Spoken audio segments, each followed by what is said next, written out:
పూర్తి వివరాలకు చదవండి రేపటి అక్షర శిల్పం దినపత్రికలో.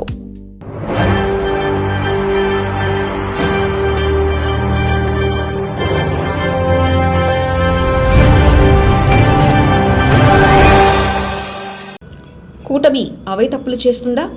ఉద్యోగుల సమస్యలపై 2 ఏళ్ల క్రితం కూటమి హామీ. ఎప్పటివరకు వారిని ఫుల్ఫిల్ చేయని ప్రభుత్వం. ఉద్యోగ సంఘాల్లో గూడు కట్టుకున్న నిరసనలు, నాయకుల తీరుపైనే అనుమానంతో ఉద్యోగులు. రాష్ట్రంలో కొత్త ప్రభుత్వం ఏర్పాటై 2 ఏళ్లు దాటినా ప్రభుత్వ ఉద్యోగుల దీర్ఘకాలిక సమస్యలు మాత్రం ఎక్కడికక్కడే వేలాడుతున్నాయి. సాధారణంగా తమ హక్కుల సాధన కోసం, సమస్యల పరిష్కారం కోసం ఉద్యోగులు తమ సంఘాల నాయకులను నమ్ముకుంటారు. కానీ ప్రస్తుత పరిస్థితుల్లో ఉద్యోగులను పాలల్లో ముంచుతారా లేదా నీళ్లలో ముంచుతారా అనే సంశయం ఉద్యోగ సంఘాల నాయకుల తీరుపైన ఆధారపడి ఉందనే చర్చ సచివాలయం నుండి క్షేత్రస్థాయి కార్యాలయం వరకు జోరుగా సాగుతుంది. ఎన్నికలకు ముందించిన హామీలను నెరవేర్చడంతో అధికార కూటమి ప్రభుత్వం తీవ్ర జాప్యం ప్రదర్శిస్తున్నప్పటికీ ఉద్యోగ సంఘాల నేతలు మాత్రం ఆశించిన స్థాయిలో గొంతు విప్పకపోవడం, పోరాటాలకు సిద్ధం కాకపోవడం ఉద్యోగ లోకంలో తీవ్ర అసంతృప్తికి, అనుమానాలకు రేకెత్తిస్తుంది. సార్వత్రిక ఎన్నికల ప్రచార సమయంలో ఉద్యోగ వర్గాలను ఆకట్టుకోవడానికి చంద్రబాబు నాయుడు నేతృత్వంలో కూటమి పార్టీలు ఎన్నో హామీలను గుప్పించాయి.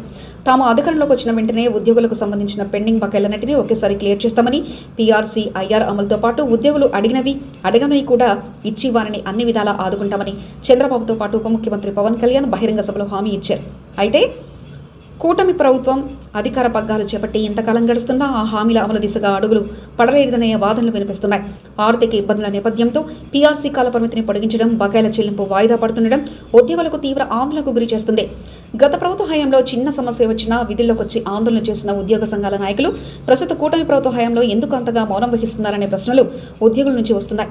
గతంలో డీఏలు, సిపిఎస్ రద్దు, సిఆర్సీ బకాయిలపై రోజువారీగా ప్రెస్ మీట్లు పెట్టి ప్రభుత్వాన్ని నిలదీసిన కొందరు అగ్రనేతలు ఇప్పుడు ప్రభుత్వ పెద్దలతో అత్యంత సన్నిహితంగా వెలుగుతున్నారనే ఆరోపణలు వ్యక్తమవుతున్నాయి.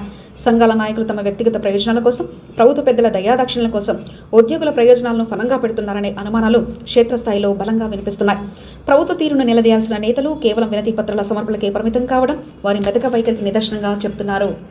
రాజకీయ వర్గాల్లో, ఉద్యోగ వర్గాల్లో ప్రస్తుతం వినిపిస్తున్న ప్రధాన ఆరోపణ ఏమిటంటే ఉద్యోగ సంఘాల అగ్రనాయకులు అధికార కూటమితో పూర్తిగా అంటకాగుతున్నారనేది. ప్రభుత్వ విధానాలను తప్పుపడితే ఎక్కడ తమ పదవులకు లూప్ హోల్స్ పోస్టింగ్లు ఇబ్బంది పడతానని కొందరు నేతలు భయపడుతుండగా, మరికొందరు ప్రభుత్వం ఇచ్చే నామినేటెడ్ పదవులపై కన్నేశారని ప్రచారం జోరుగా సాగుతుంది. ఉద్యోగుల జీతభత్యాలు, పెన్షన్ల సమస్యల కంటే తమ సొంత ఎజెండాలే నాయకులకు ప్రాధాన్యత ఇస్తున్నారని సామాన్య ఉద్యోగులు బహిరంగంగానే వాపోతున్నారు. నాయకులు ఈ విధమైన వైఖరి వల్లనే ప్రభుత్వంపై ఎలాంటి ఒత్తిడి పడలేదని, ఫలితంగా ఉద్యోగుల ఆర్థిక ప్రయోజనాలకు తీవ్ర గండిపడుతుందని విశ్లేషకులు భావిస్తున్నారు.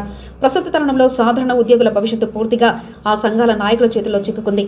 నాయకులు గనక ఇప్పటికైనా తమ సొంత ప్రయోజనాలను పక్కన పెడితే ఉద్యోగుల గొంతుకగా మారి ప్రభుత్వాన్ని గట్టిగా డిమాండ్ చేస్తుందనే పెండింగ్ బకాయిలు, పీఆర్సీ సమస్యలు కొలిక్కి వస్తాయి. అలా కాకుండా కేవలం ప్రభుత్వ పెద్దల వద్ద మార్కులు కొట్టడానికి ప్రాధాన్యత ఇస్తూ కాలయాపన చేస్తే ఉద్యోగుల హక్కులు పూర్తిగా రాయబడతాయనడంలో ఎలాంటి సందేహం లేదు.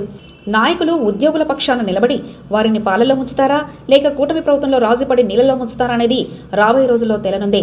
క్షేత్రస్థాయి ఉద్యోగుల్లో పెరుగుతున్న ఈ అసంతృప్తిని గమనించైనా ఉద్యోగ సంఘాల నేతలు తమ కార్యాచరణను మార్చుకోవాల్సిన అవసరం ఎంతైనా ఉంది. మరిన్ని కథనాల కోసం సబ్స్క్రైబ్ చేసుకోండి మీ అక్షర శిల్పం.